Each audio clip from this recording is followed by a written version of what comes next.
Olá, professor Gustavo aqui. Vamos continuar agora pela classe Cestoda, o estudo dos plateumintos. Então, estudamos os trematodas na aula passada, a esquistossomose. Dá uma olhadinha depois na parte da epidemiologia da doença, onde ela se distribui, ok? Agora a gente vai estudar a solitária. Por que o nome deste verme é chamado solitária? Porque geralmente apenas um indivíduo desse parasita um corpo. Por isso é solitária. Alguns estudos demonstram que eles têm formas de evitar que outros indivíduos se instalem. Eles liberam substâncias que vão evitar a fixação de outras solitárias naquele corpo. Pode ser que aconteça, mas a prevalência é apenas uma solitária por organismo, ok? O corpo desses vermes é dividido em 3 partes, é o escólex, o colo e o estróbilo, sendo o estróbilo o conjunto de várias proglótides ou proglotes, tá? São os metâmeros do corpo, vou mostrar aqui na figura. Tá? A proglótide, ela tem o sistema reprodutor masculino e feminino dentro dela. Ocorre a autofecundação. Nós consideramos, então, a solitária hermafrodita. Tá? As proglótides, quando elas se autofecundam, elas ficam preenchidas de ovos embrionados. Quando, então, ela se destaca do corpo da solitária, se destaca do estróbilo e vai ser eliminado nas fezes do hospedeiro. Então, aí você vê um esquema básico, à sua esquerda, de uma solitária, a cabeça, o escólex, onde existem as estruturas de fixação, o colo desse animal e o estróbilo formado por inúmeras proglótides. Ao final, você está vendo as proglótides se destacando e o tamanho, geralmente, que elas têm, está aí à esquerda, um pouco aumentado, mas comparado com a polpa de um dedo, lembra um grão de milho, tá?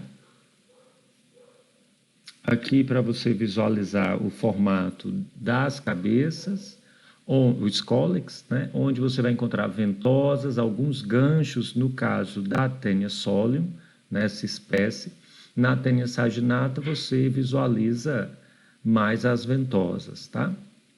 O detalhe que eu também mostro para você é o da proglote, logo embaixo. Ó. Você veja, elas são unidades parecidas, semelhantes umas às outras, tá? Tem os ovários, os testículos, útero e o poro genital. Então, ocorre continuamente a autofecundação nessas proglótides e elas são eliminadas nas fezes. 2 espécies de importância sanitária para o ser humano são a Taenia solium, que tem como hospedeiro intermediário o porco, deixei um porquinho aí do lado para você lembrar, e a Taenia saginata, cujo hospedeiro intermediário é o boi. As diferenças anatômicas estão aí na figura abaixo para você reforçar, tá? A Taenia solium, ela apresenta ganchos no seu escólex, enquanto a saginata não apresenta ganchos e sim ventosas, comparada à outra, tá? Aí a figura na microscopia óptica, tá? Tá um pouquinho embaçada, mas dá para você visualizar principalmente os ganchos no escólex da Taenia solium. Aqui eu faço uma comparação morfológica, o tamanho delas. A Taenia saginata, ela alcança até 12 metros.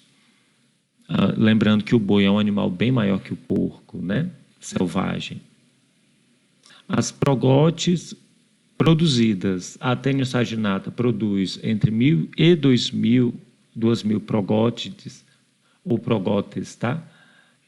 Embrionadas, e os ovos chegam nesse nível, porque dentro de cada proglote tem ovos dentro dela, tá? Vários ovos embrionários, tá bom? Aqui já é a doença, que é a teníase. Ela é adquirida quando você ingere a carne de porco ou do bovino contaminada por cisticercos, que são os ovos da Taenia, né, as progótides da Taenia, na parte do músculo, que é a carne, tá? Em alguns locais é conhecido como canjica ou canjiquinha, que fica uma membraninha branca dentro da carne, tá? Por sua vez, o porco e o gado ele é infestado pela ingestão de fezes de pessoas contaminadas no solo. Então, durante o pasto, durante o forrageio, esses animais se contaminam a partir do solo. O ser humano vai se contaminar não pelo solo, mas pela presença do cisticerco na carne, tá? As proglótides grávidas, elas vão se destacar do estróbilo no ciclo, vão ser eliminadas nas fezes do hospedeiro. Caso não tenha saneamento básico, essas fezes provavelmente vão ser dispersas no ambiente. O ovo entra no estágio de resistência, né? A dessecação fica lá por um tempo. O ovo que é ingerido, vou mostrar aqui para você. Não, está aqui, ó. Aqui é a proglote grávida, tá? Aqui madura, aqui grávida, que vai ficar cheio de ovos que vai cair no ambiente, ok? Então aqui ela já está grávida e já pode se destacar. Então esses ovos eles ficam no ambiente, numa estrutura de resistência. Quando o animal acidentalmente o ingere, essa casca que protege o ovo, ela passa pelo estômago e é retirada do intestino.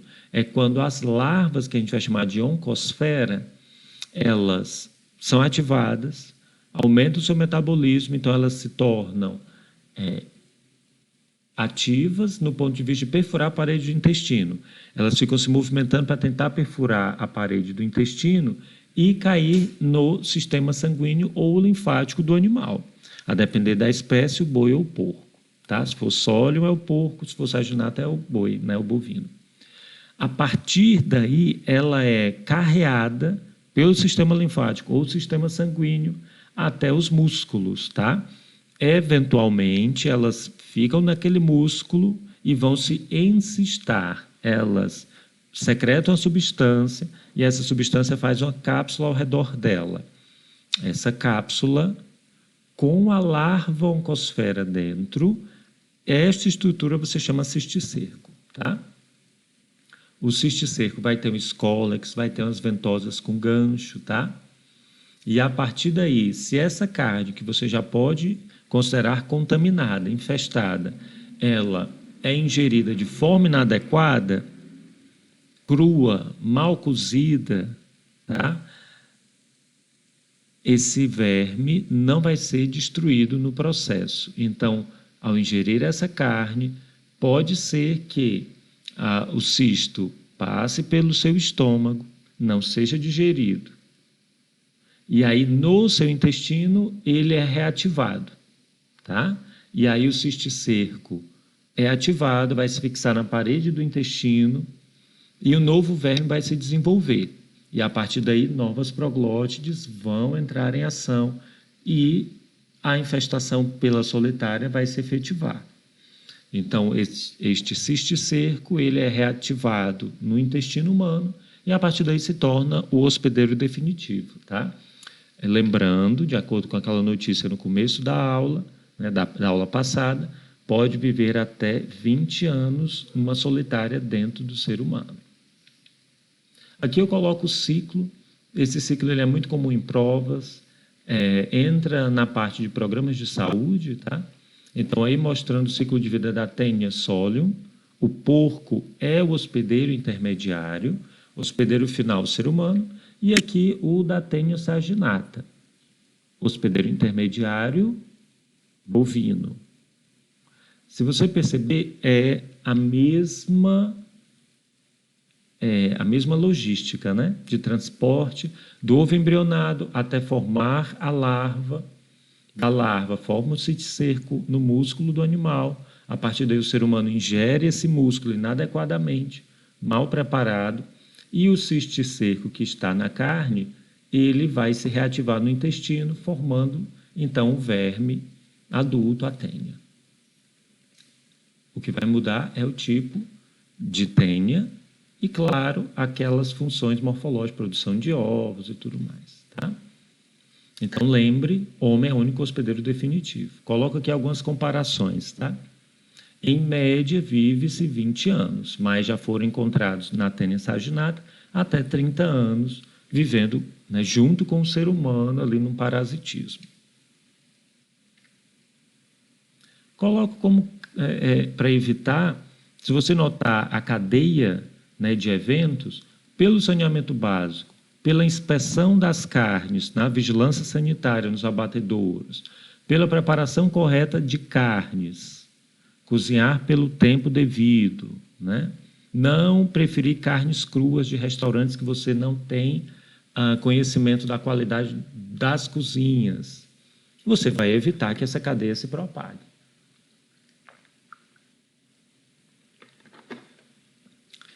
O tratamento ele é simples, tá? Vai ser usado vermífugos. Tem, né, uma gama grande de vermífugos para plateumintos, tá? Especialmente tênias. A cisticercose ela é outra doença. Apesar de ter esse nome, que é aquela estrutura de resistência da larva oncófora, a cisticercose é quando, sem querer, o cisticerco não vai para o intestino do homem. Ele vai para outra área que não é o intestino, tá? Então, segue-se o mesmo raciocínio da teníase, porém, na hora que é ingerido pela carne mal cozida e tudo mais, ou principalmente quando pega diretamente os ovos da tênia, ou ele está muito novo ainda no porco que foi abatido, você pode ingerir os ovos da tênia, né, da tênia solo é o principal, e a partir disso, o ovo ele vai dar uma bugadazinha. Ele pensa que está no porco, mas na verdade ele já está no ser humano. Então ele vai fazer o caminho do hospedeiro intermediário, vai passar pelo estômago sem ser destruído, vai ser reativado no intestino, as enzimas vão reativar a larva oncófora. Ela vai ativamente penetrar a parede do intestino para cair na circulação sanguínea e se encystar nos músculos, e aí tem vários músculos, coração também, tá? Pode ir para o parênquima pulmonar, pode ir para os olhos, pode ir para o cérebro, tá? A depender de cada local, sintomas, tratamentos, complicações diferentes. Aí você está vendo a oncosfera logo acima, no porco, e abaixo você pode visualizar a carne do bovino, né, a carne do boi, com a musculatura afetada com a canjiquinha, tá? Veja o corte da carne e umas bolinhas brancas. Isso não é comum na carne fresca, né? Na carne saudável isso não é comum. Ali é o cisticerco. Aqui eu mostro para vocês uma ressonância magnética de um paciente, tá? Que esse indivíduo ele apresentou cisticercose maciça na parte cerebral. Então você está vendo o corte longitudinal à esquerda e transversal sagital à direita, tá? Veja que há manchas, há halos, o cisticerco alojado onde não deveria estar. Isso gera inúmeras consequências, tá? Isso não é comum, mas quando acontece, pode gerar complicações sérias, tá? Na direita, você vai visualizar que existe no hemisfério direito uma mancha um pouco mais escura que o córtex cerebral. Esse é um processo inflamatório ao redor do cisticerco, que ele está nesse halo preto, tá? Ao redor do anelzinho branco, isso é o cisticerco. Essa inflamação ela não acontece durante a vida do cisticerco. Essa inflamação acontece quando a larva morre. Geralmente é quando a larva morre. Quando ela morre, a cápsula que protege ela não secreta mais a substância que vai renová-la, a cápsula começa a falhar. E aí o sistema de defesa do cérebro percebe que tem alguma coisa errada, aí ele começa a gerar um processo inflamatório, que é péssimo para o indivíduo, tá? Então, consequências seríssimas podem acontecer a partir desse momento. Mas durante a vida da larva, esse processo pode ser recrudescente, tá? Aqui eu coloco o ciclo e o mapa conceitual das principais parasitoses que a gente já viu até agora, ok? Sempre bom relembrar. Faz esse mapinha conceitual, vou deixar também o mapa no AVA, né, específico das doenças causadas por trematoda e cestoda. E essa pergunta, ó, é possível cisticercose sem teníase? A resposta, sim, é possível cisticercose sem teníase. Uma vez que o cisticerco, se você ingerir o ovo diretamente do solo, pode acontecer aquele processo sem que o cisticerco seja ativado no seu intestino para eclodir a larva e o desenvolvimento da tênia. Ok? É possível sim. Bons estudos. Até mais.